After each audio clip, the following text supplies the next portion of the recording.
नाज़रीन अस्सलाम वालेकुम। आज हम आपकी खिदमत में हाज़िर हैं सिंसिनैटी ओहायो से हमारी बात के साथ। अस्सलाम वालेकुम। मैं इकराम सडल, शमीम खान, और आज हम आपको यहाँ से बहुत बहुत सलाम अर्ज़ करने के बाद आपको कुछ पिछले प्रोग्राम के बारे में जो हमें फीडबैक आया है वो थोड़ा सा बता देते हैं। कुछ लोगों ने नाराज़गी का इज़हार किया है, कुछ ने हमसे बहुत नाराज़ हुए हैं कि भाई हमने जो है एक पार्टी को सपोर्ट किया है, दूसरी को नहीं किया। कुछ ने हमारी तारीफ़ किया, इनकरेज किया। जिन्होंने हमें इनकरेज किया उनका हम शुक्रिया अदा करते हैं, और जिन्होंने जो हमसे नाराज़ हुए हैं उनका भी शुक्रिया अदा करते हैं। इसका मतलब ये है कि उन्होंने हमारा प्रोग्राम देखा है। और इसके साथ ही आज का जो हमारा एजेंडा है, एज एवरीबडी नोज कि आजकल जो हॉट टॉपिक चल रहा है वो है पीर साहब, वो जो लंदन वाले हैं, लंदन वाले जो हैं उनके बारे में है। और उसके बाद जो है पाकिस्तान में जो बजट फिस्कल ईयर 2014-15 जो पेश किया गया है उसके बारे में चंद एक बातें होंगी। और उसके बाद फिर तफसीलन जो है इमरान खान ताहिर कादरी साहब के बारे में जो उनका इत्तेहाद होने का इम्कान है उसके बारे में बात होगी। तो आप शुरू करना चाहते हैं पीर लंदन। तो आपके तो पार्टी के बड़े दोस्त हैं, आपके मुस्लिम लीग नवाज के तो बड़े अच्छे बेहतरीन दोस्त हैं। वो दोस्त एक्चुअली मैं बताता हूँ मेरे कहने का मतलब क्या है। नहीं, जब आपने सदर बनाना था ममनून को, और सदर भी आपने वो बनाया है जिसके नाम में नून आता हो, ये आपने मेक श्योर किया है, ममनून, मुस्लिम लीग नून। तो वहाँ आप उसे सलाम कराने ले गए थे बड़े दरबार 90। बड़ी अच्छी बात की है। बात ये है कि सबसे पहले तो ये है कि आपने कहा जी अल्ताफ हुसैन जो आजकल हमारी पार्टी, मेरी पार्टी नहीं है, हम तो एक इंडिपेंडेंट एनालिसिस पेश करते हैं। हमें वैसे किसी एफिलिएशन जो है हमारी कोई नहीं है उस एज सच। लेकिन ये है कि obviously we are human being, हमारी सिंपैथीज किससे हो सकती है, थोड़ी सी हो सकती है। और जब कभी कोई पीपल्स पार्टी वाला अच्छी बात करता है हम उसकी भी तारीफ कर देते हैं। मुझे याद नहीं कोई बात नहीं, लेकिन मैं याद दिला दूंगा आपको। अच्छा, एनी हाउ, तो अल्ताफ हुसैन के साथ जो है वो किसी के ताल्लुकात नहीं होते। एक्चुअली अल्ताफ हुसैन अपने ताल्लुकात बनाते हैं। आप कहाँ चल पड़े ना? नहीं, आप कहाँ चल पड़े? आप सदर नून को, मैं वहीं पे सदर नून को बड़े दरबार 90 सलाम करवाने लेके गए थे। मेरी बात तो सुने ना। बात ये है कि अल्ताफ हुसैन साहब जो हैं उनकी पार्टी एमकेएम जो है वो हर एक से इल्हाक करती है जहाँ उनके इंटरेस्ट सर्व होते हैं, नंबर एक। दूसरा जो है, इसको ज़्यादा हमने टाइम इस पे सिर्फ इस बात पे नहीं मेरे ख्याल में स्पेंड करना। जहाँ तक ममनून साहब का ताल्लुक है, वो चूँकि वो नून लीग के प्रेसिडेंट नहीं है, ये हमें सोचना समझना चाहिए। वो पाकिस्तान के सदर हैं, और पाकिस्तान के सदर वो कहीं भी वो he is free to go anywhere and meet anyone. अच्छा, वो सागदार भी साथ गए थे, अगर आपको याद हो। कोई बात नहीं, सागदार ऐसे मतलब प्रेसिडेंट उन्होंने कहा होगा, उसको पूछा होगा, और दोनों झुके दाखिल हुए थे और वापसी पे उल्टे पांव वापस आए। खैर ऐसा नहीं, ताकि पीर साहब को कांड ना हो, पंजाबी में कहते हैं कांड। वो भी दादा दरबार नहीं गए थे, वो पीर साहब 90 पे बकरे को कुर्बानी से पहले आजकल आज जो आपका क्या ख्याल है कि आजकल जो अज़ाब इलाही नाज़िल हुआ है किस पे? अल्ताफ हुसैन पे, आप उसके बारे में क्या ख्याल है? नहीं, पहली बात तो ये कि ये अज़ाब इलाही नहीं है। मतलब अज़ाब इलाही होता, इतना जो कुछ कराची में इन लोगों ने किया है, जितने अरसे से किया है, तो मेरे ख्याल में अल्लाह इतनी देर, मेरा अल्फाज अज़ाब इलाही से कहने का मतलब ये नहीं है कि रिलीजियस पॉइंट ऑफ व्यू से, मेरा मतलब जो उनके ऊपर हार्ड टाइम है इस वक्त, मेरे ख्याल में हार्ड भी नहीं है, कुछ भी नहीं है। अच्छा, मेरे ख्याल में कोई प्रॉब्लम नहीं है, कोई मसला नहीं है, कुछ होने वाला नहीं है, कुछ होने वाला नहीं, क्योंकि कभी भी वहाँ कुछ नहीं हुआ। इसी तरह मेरी बात सुन ले, इसी तरह बेनज़ीर पर स्विट्जरलैंड में मुकदमे चले, इसी तरह जरदारी पर स्विट्जरलैंड में मुकदमे चले, पाकिस्तान में चले, मुशर्रफ की आपने बहुत कोशिश की, कुछ हुआ है भाई? वो 20 साल से वहाँ ताब हुसैन साहब बैठे हुए हैं, और क्या वहाँ की हुकूमत को, पुलिस को, उनको पता नहीं था कि ये लोग क्या करते हैं, पैसे आते हैं कहाँ से? हाँ, लेकिन मुझे आप यहाँ पे थोड़ा सा मौका दे दें आप। जी। जहाँ तक हमने बेनज़ीर का बताया है, बेनज़ीर के बारे में बात की है या मुशर्रफ के बारे, ये पाकिस्तान नहीं है। बेनज़ीर का स्विस में था, लेकिन बेनज़ीर पाकिस्तानी सिटीजन थी और एक्स प्राइम मिनिस्टर थी पाकिस्तान की, और उसके मुकाबले में जो जुर्म उसका था, अगर था, हाँ, आप अगर था, ये नहीं कहेंगे कि वो अगर झूठा उसका कोई मुकदमा। जुर्म था तो वो अब कभी भी प्रूव नहीं हुआ, नंबर 1। नंबर 2 ये है कि इसमें पीर साहब में और बेनज़ीर में, मुशर्रफ में फ़र्क इतना बड़ा है, वो ये कि वो ब्रिटिश सिटीज़न है और उन्होंने लॉ जो ब्रेक किया है वो ब्रिटिश सिटीज़न होते हुए गवर्नमेंट ऑफ यूनाइटेड किंगडम के साथ किया। एक सवाल आपसे कर सकता एक मिनट मुझे यहाँ खत्म कर ले। और जो उन्होंने लॉ ब्रेक किया है उसमें आपको ये पता है कि अमेरिका हो या यूरोप हो, किसी भी आदमी को उस वक्त तक पुलिस हाथ नहीं डालती जब तक कि मुकम्मल तौर पे इन्वेस्टिगेशन नहीं कर लेती और उनको ये 100% अगर नहीं तो 99% श्योर होता है कि this guy we can nail him down. अच्छा, अब आपसे एक से सवाल कर सकता हूँ आपसे? जी पूछें। उस पर चार्ज क्या है, उस पर इल्जाम क्या है, उस पर पुलिस ने कौन सा मुकदमा? अभी जो उस पे चार्जेस लगेंगे और लगेंगे जिस बेस पे उन्होंने उसके सर्च वारंट और अरेस्ट वारंट इशू करवाए हैं। नहीं भाई, मुझे आप ये बताएं कि पुलिस ने उस पर क्या मुकदमा बनाया? बता रहा हूँ सुन लेना। अभी उन्होंने जो मजिस्ट्रेट से अरेस्ट वारंट इशू करवाए उसके, वो इस बेसिस पे करवाया कि मनी लॉन्ड्रिंग। मजिस्ट्रेट से कोई अरेस्ट वारंट इशू नहीं हुए? जी, इसी नहीं हुए, नहीं। दो वारंट इशू हुए थे, एक उसके सर्च के और एक उसके अरेस्ट के। नहीं, अरेस्ट के नहीं है, उसने क्वेश्चनिंग के लिए लाए। भाई सुने ना, और क्वेश्चनिंग के लिए अरेस्ट करना जरूरी है कि वो मजिस्ट्रेट ऑथराइज। अब उस पर मुकदमा क्या कायम किया है? हाँ, अभी तक नहीं। 3 दिन हो गए। उसकी वजह है कि वो सिख है। हाँ, वो जैसे मुशर्रफ सिख था ना, वो उसको अदालत में वैसे नहीं, जितने बड़े बड़े लोग हैं बीमार, वो अदालत जब बुलाए, कानून बुलाए तो वो चले नहीं। जाते हैं। आप ये ईमानदारी से ये समझते हैं कि स्कॉटलैंड यार्ड जो है, जो 22 सालों में उसने नहीं कुछ कहा, आज अगर कहा है तो वो ब्लंडर मार रही है। आप ये समझते हैं? हाँ। नहीं, लेकिन मैं आपको एक मिसाल देता हूँ। मुझे अब भी शक है डैन के ये नहीं सुन लेना, डैन राडसास्की जो था वो था कांग्रेसमैन था और वेज और मीन कमेटी का चेयरमैन था बिल क्लिंटन के ज़माने में, याद? अगर आपको याद हो, वो उस वक्त चेयरमैन था और उसने घपला किया था पोस्टल स्टैंप में। Do you know that? यार आप अमेरिका नहीं सुन लेना, ये मिसाल मिसाल चूंकि हम लंदन की बात कर रहे हैं और लंदन वाले इनसे पहले मुझे एक बात कहने हैं, इजाजत दें। आप लॉर्ड हाउस ऑफ लॉर्ड्स में एक ब्रिटिश गोरे लॉर्ड्स ने खड़े होकर अल्ताफ हुसैन के खिलाफ तकरीर की थी। आपको याद है? मुझे उसका नाम याद नहीं आ रहा, आपको याद है? मतलब ये ज्यादा दिनों की बात नहीं है, 10 साल पहले की बात, लेकिन अभी रिसेंटली भी हुई है। अभी रिसेंटली उसने की है, वो पाकिस्तानी लॉर्ड है, लॉर्ड नजीर। 10 साल पहले वो यूट्यूब पे वीडियो मौजूद है, किसी गोरे ने खड़े होके वहां पे तकरीर की थी हाउस ऑफ लॉर्ड्स में अल्ताफ हुसैन के खिलाफ। कभी कुछ हाँ, उसकी मैं आपको शायद हम वो एक किस्म का ब्रेक में हम बात कर चुके हैं ये पहले कि जब अल्ताफ हुसैन पाकिस्तान से माइग्रेट करके वहाँ गया तो शुरू में एक अरसा दराज तक Altaf Hussain was a darling for the United Kingdom and for the other west. और उसकी कुछ वजह भी होगी ना, वजह जो भी है उस पर हम नहीं आज डिस्कस करना चाहते, ठीक है, लेकिन आज टाइम के साथ साथ वो ये भी एक हकीकत है कि आपको पता तो है। फिर आप ये कहना चाह रहे हैं कि अगर नहीं आपकी बात समझ, आप ये कहना चाह रहे हैं कि जब उनका दिल करेगा वो डार्लिंग बना लेंगे, जब उनका दिल करेगा वो थोड़ा सा हांका करेंगे और हो सकता है नहीं दोबारा डार्लिंग बन जाए। नहीं ऐसा नहीं हो सकता। मैं कह नहीं दोबारा डार्लिंग मैं कह ये रहा हूँ कि जब भी टाइम अप हो जाता है तो यहाँ लीगल सिस्टम से बाहर जाकर वो किसी को पनिश नहीं करता, और ये इसकी मिसालें आपको हजारों मिल सकती हैं।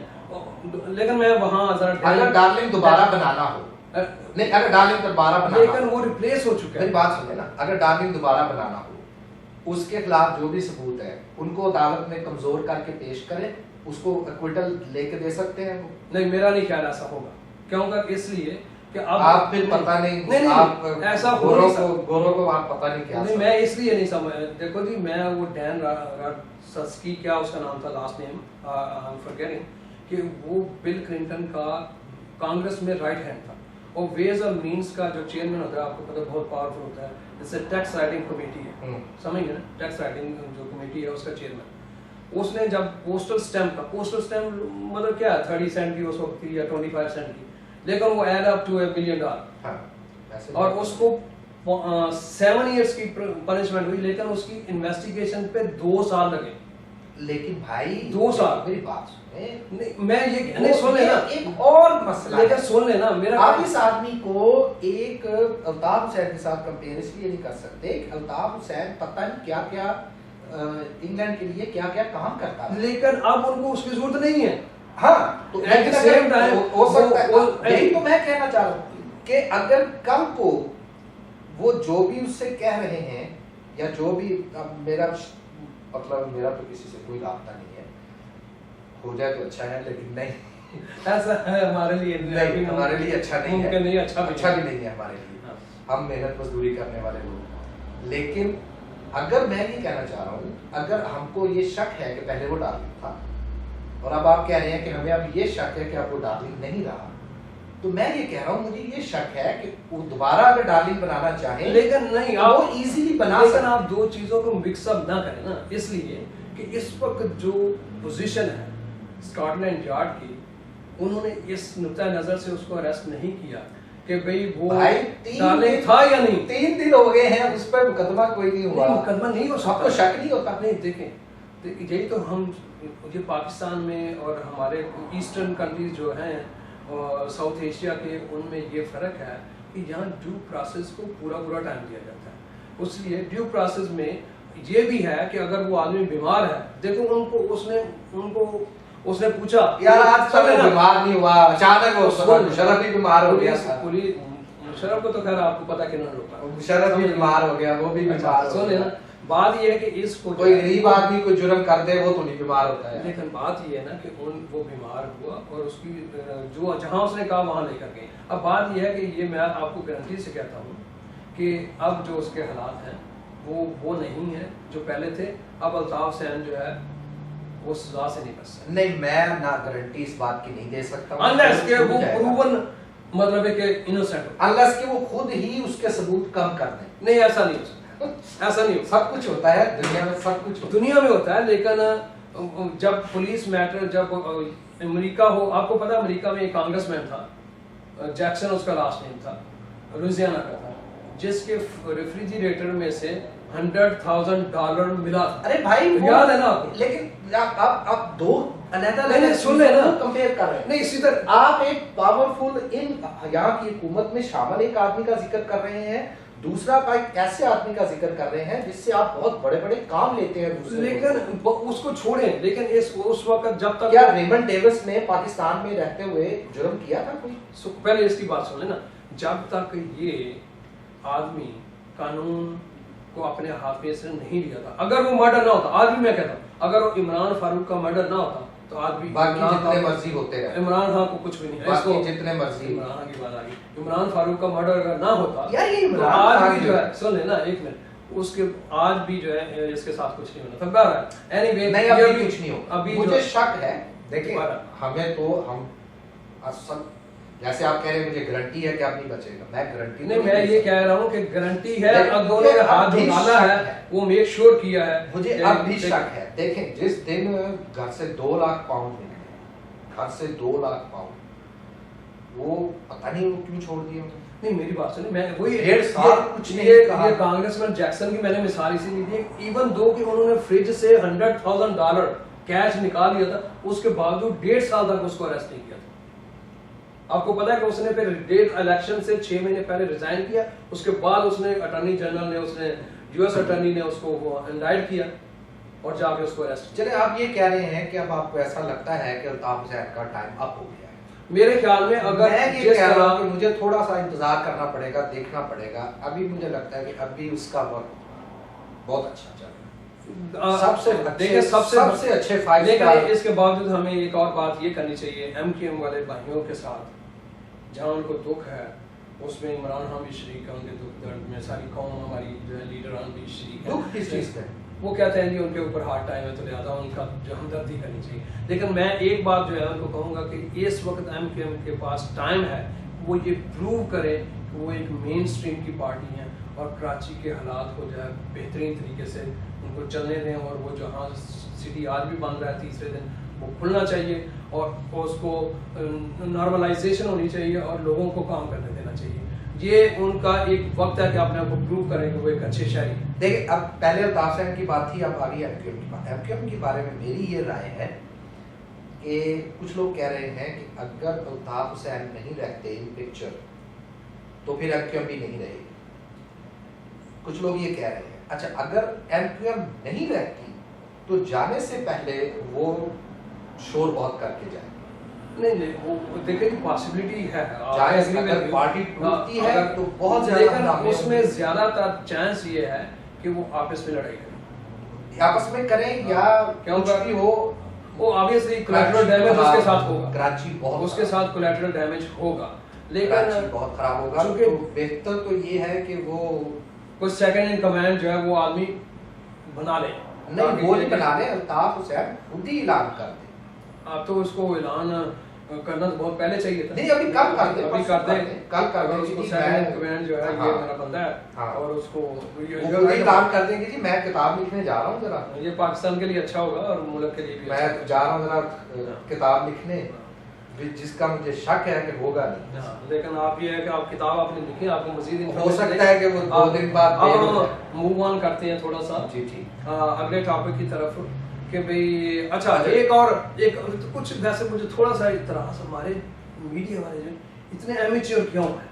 आज मैं वो मेहर अब्बासी का प्रोग्राम देख रहा। अच्छा, आप उसका प्रोग्राम देखते हैं? देख रहे थे, मैं देखता वो इत्तेफाक से मैंने कहा चलो MQM की बात हो रही है जरा देखें। उसमें उसने इतनी एक स्टूपिड सी बात की। एक तो उसने बात की कि एक जस्टिस साहब भी बैठे हुए थे साहब उस प्रोग्राम में जो कि एज ए कमेंटेटर थे, तो उनसे पूछते जी क्या ही अच्छा होता पाकिस्तान का एक्स्ट्राडिशन ट्रीटी होता लंदन के साथ तो पाकिस्तान उसकी डिमांड कर भाई उसने कहा वो सर पीटने लगा, कहने लगा नहीं एक्स्ट्राडिशन ट्रीटी हो भी तो जुर्म जो उसने कमिट किया वो तो इंग्लैंड में किया। नहीं, अगर वो यहाँ आ गया तो वो बहुत काम खराब हो जाएगा। नहीं, लेकिन वो आ ही नहीं सकता। अगर इवन दो एक्स्ट्राडिशन ट्रीटी हो तो आप डिमांड ही नहीं कर सकते क्योंकि उसने जो जुर्म किया है क्राइम कमिट तो लंदन में हुआ है। लंदन वाले अगर वो यहाँ होता तो लंदन वाले आपसे डिमांड करते हैं। नंबर दूसरी बात उसने की कि कहती है कि वो क्या उसने पढ़ा जी अब क्या पछताए हवा जब चिड़ियाँ चुग गई खेत, क्योंकि आज वो जो हमारे इंफॉर्मेशन मिनिस्टर हैं उन्होंने कहा है सेनेटर खुर्शीद, उन्होंने कहा है कि पासपोर्ट इशू कर दिया। तो वो कहती है जी अब पासपोर्ट इशू करने का क्या, क्योंकि टाइम तो गुजर चुके, एक विंडो ऑफ अपॉर्चुनिटी थी उनके पास क्या वो अवेल कर सकते पाकिस्तान में आ जाते। तो मैंने कहा कि यार इसमें अक्ल नहीं है क्या, पासपोर्ट देने से उनको गारंटी है कि एग्जिट मिल जाएगा वहां से। मतलब ये लोग हमारे एंकर मतलब बैठे होते सोचते नहीं है। ये कोई पढ़े लिखे लोग नहीं है ज्यादा, ये कोई बहुत ज्यादा सोचने वाले लोग नहीं है। ये वहाँ का कोई आदमी बता सकता है कि ये किन बेसिस पे आ जाते हैं। सही बात है वेरी अच्छा। अब जनाब अगला हम जरा थोड़ा सा मूव ऑन करें तो अगला टॉपिक ये ज़्यादा लंबा नहीं होगा। ये पाकिस्तान में ये जो बजट 3 जून को पेश हुआ है, यहाँ बहुत सारे लोग जो है हेडलाइंस आती हैं जी ये अवाम दोस्त है कि नहीं है और अवाम को क्या रिलीफ मिलेगी। क्या ऐसा कभी हुआ है कि यूजुअली मैंने ये टर्मिनोलॉजी किसी वेस्टर्न कंट्री में यूज़ होते हुए नहीं देखी कि जैसे अमेरिका में 2-2 साल तक तो बजट ही नहीं आता, क्यों अगर अपोजिशन की कांग्रेस होती है तो बजट पास ही नहीं होता, लेकिन गवर्नमेंट चलती रहती है, समझ गए। तो मतलब ये अवाम दोस्त बजट से मुराद क्या है बेसिकली? दुनिया में अगर अवाम दोस्त बजट आता भी है ना तो पाकिस्तान में तो बिल्कुल नहीं आना चाहिए। पाकिस्तान में बिल्कुल अवाम दोस्त बजट नहीं आना चाहिए। हुकूमत के पास आमदनी का जरिया सिर्फ एक होता है या एक होना चाहिए, टैक्सेस। बिल्कुल। और टैक्सेस गाय भैंस भेड़ बकरी परिंदे चरिंदे ये नहीं देते, टैक्स लोग देते हैं। बिल्कुल। हुकूमतें इस तरह चलती हैं कि वहाँ के रहने वाले लोग, सोसाइटीज डिसाइड करती हैं कि हमें इस तरह का मुआशरा चाहिए, और वो खुद ही अपने ऊपर, अपने रिप्रेजेंटेटिव के थ्रू अपने ऊपर एक खास अमाउंट टैक्स का लगाती हैं। और अगर वो देखती हैं, वो उसके बाद वो अगर डिसाइड करते हैं कि जी हमें नेशनल हेल्थ इंश्योरेंस चाहिए, जैसे स्कैंडिनेवियन कंट्री में है या इंग्लैंड में है, तो वो खुद ही अपने ऊपर टैक्स का रेट बढ़ा देते हैं। अगर वो चाहते हैं कि हमें फ्री एजुकेशन चाहिए, तो वो खुद ही अपने ऊपर टैक्स रेट, जैसे यहाँ हम अपने टाउनशिप में टैक्स बढ़ा देते हैं, कभी प्रॉपर्टी टैक्स, स्कूल जो है बढ़ा देते हैं, पैसे चाहिए, तो हम खुद अपना टैक्स वोट के जरिए बढ़ा देते हैं। वहाँ के लोगों को वहाँ कोई ये शऊर ही नहीं है, बताता भी नहीं है, बताता भी नहीं। दूसरी बात ये, एक जुमला सिर्फ क्या लेते हैं, वहाँ पे लोगों को ये बताना चाहिए कि हुकूमत ने अगर अस्पताल बनाना है या पार्क बनाना है या कोई भी अवाम दोस्त बजट देना है, उसके लिए लोगों को टैक्स देना होगा, लोगों को टैक्स देना होगा, हर एक बंदे को सैक्रिफाइस करना, सिंगल नहीं, टैक्स सैक्रिफाइस नहीं है। मतलब है कि आपने देखा जी, अपनी कम्युनिटी के लिए आपने भी एक सैक्रिफाइस ही है ना, चलो उसको सैक्रिफाइस नहीं, आप उसके बदले चीजें लेते हैं। हाँ, एग्जैक्टली। अब ये मेरे कहने के बाद कोई बंदा आर्गुमेंट दे सकता है जी वहां पे जो टैक्स दे भी देगा उसको कुछ नहीं मिलेगा। ऐसा नहीं होता, ऐसा नहीं होगा। अगर हुकूमत के पास पैसे होंगे, हुकूमत के ऊपर प्रेशर होगा, आप नीचे से अच्छे बंदे लाएं, अपने ऊपर टैक्स लगाएं, टैक्स दें, फिर आवाम। दूसरा एक बहुत बड़ा जो इशू वहाँ पे मैं ये समझता हूँ कि हमारे गवर्नमेंट को और हमारे लोगों को ये समझाना चाहिए, और गवर्नमेंट को खासकर एजुकेट करना चाहिए लोगों को, और वहाँ पे पेरोल टैक्सेस जरूर होने चाहिए। वही तो है, पेरोल टैक्सेस देखें जी, यहाँ पे एक सिगरेट की दुकान पे काम करने वाला आदमी जो $80 पर वीक या $100 एक स्टूडेंट जो है वो लेता है, वो भी टैक्स पे करता है यार। जो ठेला लगाता है वो भी टैक्स देता है, और वो बकायदा उसका लाइसेंस लेता है और टैक्स देता है, समझेंगे।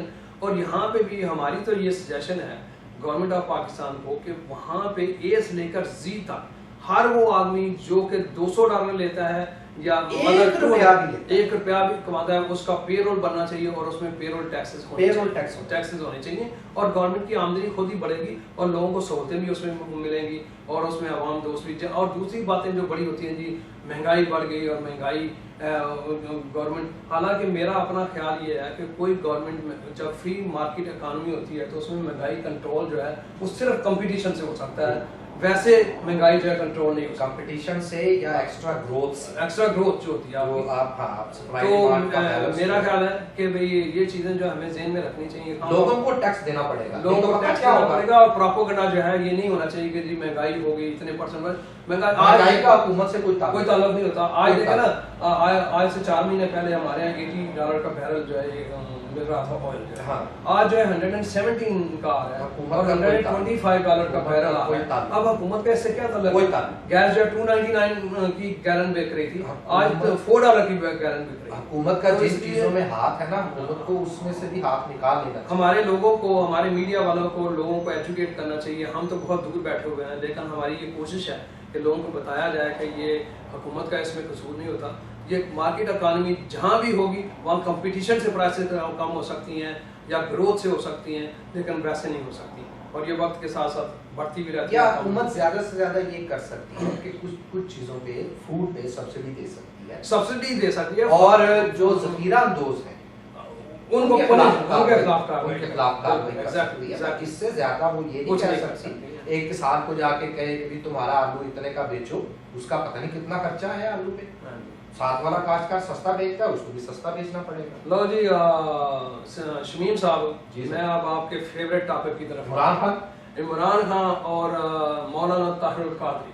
अब आप ये बताएं, मैं ये सोचता हूँ कि अगर इनका इत्तेहाद हो जाता है, फर्ज करें, और ये एक कश्ती के सवार बन जाते हैं, तो क्या ये मुमकिन होगा कि कोई उसकी कश्ती में सुराख कर दे नीचे से? बड़ा मुश्किल होगा, बड़ा मुश्किल। तो अगर सुराख नहीं होगा तो फिर वो तो तैरती भी रहेगी, और वो नुकसान भी बड़ा पाकिस्तान को पहुंचाएगी। ये 2, 3, 4 लोग हैं। आप थोड़ा सा एलैबोरेट करें कि भी नुकसान क्या हो। एक अल्लामा ताहिरुल कादरी, उसका पाकिस्तान में कुछ ज्यादा कुछ नहीं, उसका जब दिल चाहेगा डुअल सिटीजनशिप है, वहाँ वो हालात ख़राब करके, केयास करके, सिविल वॉर करवा के वो भाग जाए। इमरान खान का भी वो कहता है कि मेरा सारा कुछ यहाँ है, उसका भी वहाँ पे कुछ नहीं है सिवाय एक घर, उसका भी वहाँ पे कोई बिजनेस नहीं है, कोई कुछ नहीं है, पता नहीं उसका खर्चा कैसे चलता है। ये बड़ा मतलब एक मिस्ट्री है। हाँ। वो तो कहता है कि मैं टैक्स के बारे में अगर उससे पूछो तो कभी तुमने इतना टैक्स कम क्यों दिया है, तो वो कहता है कि मेरी तो इनकम ही कोई नहीं। तो खर्चा कैसे चलता है? वो काशिफ अब्बासी कहता है कि मैं तो उससे ज्यादा टैक्स देता हूँ, और ये इतनी बड़ी पार्टी का लीडर है और मतलब एक करोड़ों के घर में रहता है। हाँ जी। और मतलब एक इतने अखराजात हैं, मतलब ट्रैवल पूरी लंदन जाना, कनाडा जाना, जर्मनी जाना, और ये अखराजात कहाँ से उनके चलते हैं अल्लाह ही जाने। लेकिन ये कि बहरहाल कोई भी बंदा पूछता कि बात हो रही थी, वो कह रहा था एक दफा कह रहा था कि मैं जब क्रिकेट का सीजन आता है तो मैं जाके कमेंट्री करता हूँ या कुछ और। मैंने तो आज तक नहीं उसे देखा था, मैंने खुद भी उसको नहीं सुना। पर लेकिन बात ये है कि हम बात कर रहे हैं कि इस आदमी, मुझे आज तक ये समझ नहीं आ सकी कि ये इतना एमेच्योर बिहेवियर क्यों है इसका, इमरान खान का। क्यों कर ये हमेशा मतलब कि it never struck me as a genuine और mature politician। देखिए वो पहले I could be wrong। नहीं you are right, you are right, you are absolutely right। Imran Khan वो पहले धरने, फिर वो भरने, फिर वो ड्रोन, फिर मुज़ाकरात, अब देखो ना, जब ये नारे लगा रहा था इलेक्शन से पहले कि 90 डेज के अंदर पटवारी सिस्टम खत्म कर दूंगा और रिश्वत खत्म कर दूंगा और इलेक्शन करवा दूंगा, बल्दियाती इलेक्शन। मैंने खुद इसका इंटरव्यू सुना था, कहता था बुलडोजर तैयार खड़े होंगे और हम गवर्नर हाउस की दीवारें गिरा देंगे, तो जैसे ही हलफ उठाएं। अब वहाँ पे क्यों नहीं, चलो कम से कम खैबर पख्तूनख्वा में ही गवर्नर की दीवार गिरा दो। दीवार चलो गिरा दो, अगर जो गिरी हुई है उनको बना दो, नहीं अब वो मुज़ाकरात भी खत्म हो गए हैं, अब वो बस वो चार का कुछ कह रहे हैं, चार क्या वो 4 हल्के जो है, 4 हल्के, जैसे इस्लाम में 4 शादियां जायज हैं, हम कह रहे हैं 4 हल्के खोलो। बात ये है कि लेकिन नहीं ये 2-3 लोग हैं, ये बड़े खतरनाक है पाकिस्तान के लिए।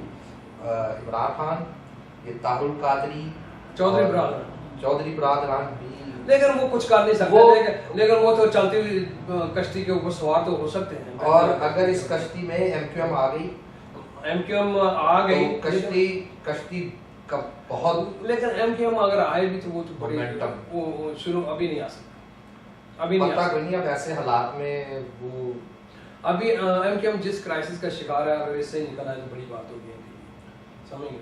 ये पता नहीं ये क्राइसिस होगा उनके लिए या नहीं होगा। हो सकता है वो जो पार्टी का एक इमेज था बहुत सालों से, वो अब इमेज वो नए कुछ लोग आए सामने और वो आके पार्टी का इमेज चेंज कर दें, और 5 साल 10 साल बाद वो शायद मेन स्ट्रीम में बेहतर इमेज के साथ आ जाए। देखो जी, मैं कहता हूँ इस वक्त तो उनके लिए बहुत बड़ा मौका है कि कराची के हालात को बिल्कुल स्मूथ कर दें और अच्छे तरीके से चलने दें, और लंदन में जो हो रहा है उसको लीगल तरीके से एक बैटल को फाइट करें, बजाय इसके कि कराची में लोगों के गले काटे या वहाँ पे लोगों के मर्डर हो। और वो जो है ये आज उनका दिन है कि वो प्रूव करें अपने आप को वो एक मेन स्ट्रीम की पार्टी। अगर वो गले नहीं भी काटते हैं, लेकिन उनके बारे में इंप्रेशन है, उनको ये इंप्रेशन चेंज करना चाहिए। आज कह रहे जी, आज वो डिसओन कर रहे हैं वो लोगों जिन्होंने आगे लगा कुछ बच्चों को जलाया, हालांकि ये कैसे मुमकिन है कि एमक्यूएम के बगैर वहाँ पता है नहीं, बिल्कुल नहीं हिल सकता, आज तक नहीं हिला, बिल्कुल नहीं हिल सकता। इसका मतलब है कि अगर इनकी मर्जी के बगैर होता है तो फिर इनके पास वहाँ का नहीं है मैंडेट। तो बहरहाल आपने कुछ और अपना ताहिर कादरी और इमरान खान, ताहिर कादरी के बारे में तो मैं बहुत बातें कहना चाहता हूँ, बड़ा हैरान हूँ वहाँ की पब्लिक पे, वहाँ पे लोगों में, कि ये लोग यहाँ से जाते हैं, यहाँ आके ये हुकूमत को पड़े रहते हैं, वेलफेयर सोशल सिक्योरिटी और इन चीज़ों पे पलते हैं, और हुकूमतों से घर लेते हैं, हुकूमतों से वहाँ जाते हैं, और वो बंकर बना के तो बाहर बच्चे सर्दियों में बैठे रहते हैं। वो लोग पता नहीं उनके पीछे क्यों चल पड़ते हैं, क्या वजह है। बस बात ये है कि लेक ऑफ एजुकेशन लोगों में वो सकत नहीं है, ना वो सोचने और समझने की जो सलाहियत है वो नहीं है, और सबसे बड़ी उसकी वजह यही है कि वहाँ एजुकेशन नहीं है। जिस मुल्क में एजुकेशन नहीं होती वो लोग आगे सोचने की सलाहियत नहीं रख सकते। यार आपको पता है कितने पढ़े लिखे लोग इमरान खान के पीछे हैं? लेकिन वो इमरान खान के पीछे क्यों है भाई? ये वो इसलिए नहीं, वो देखिए उनका भी एक रीजन है। मेरे तो नहीं कोई रीजन समझ आता। वो समझते हैं कि एक मॉडर्न फेस है, अरे मॉडर्न कहाँ है? वो मॉडर्न फेस नहीं है, नहीं है modern. This is 2 year old face, समझेंगे?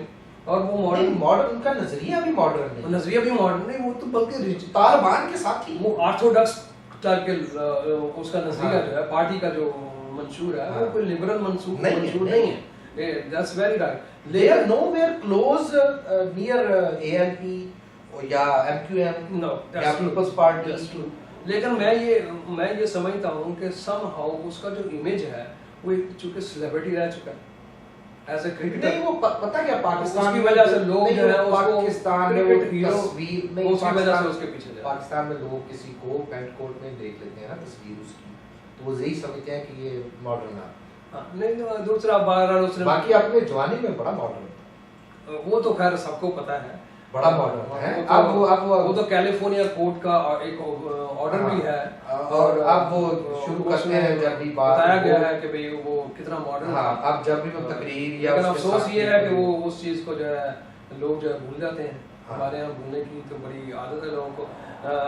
नाज़रीन, इसके साथ ही आज का प्रोग्राम जो है हमारा इख्तिताम को पहुंचता है और आपके फीडबैक के हम इंतजार करते रहेंगे। और मैं क्विकली एक बात कहना चाहता हूँ, अगर हमारे सिंसिनेटी के किसी दोस्तों को हमारी बात से किसी से इख्तलाफ हो तो हमें राइट तो वो यहाँ आके हमारे साथ बैठ के इस प्रोग्राम में शामिल भी हो सकते हैं और आके हमसे बात कर सकते हैं और हम उनके क्वेश्चन का जवाब देंगे और हम भी कुछ पूछ लेंगे उनसे। अगले शो में वो हमारे साथ यहाँ बैठ के वो हमारे ऊपर तनकीद कर सकते हैं। और इसके साथ ही सिंसिनेटी ओहायो से हमारी बात के साथ खुदा हाफिज। मैं इकराम सदर शमीम खान, खुदा हाफिज।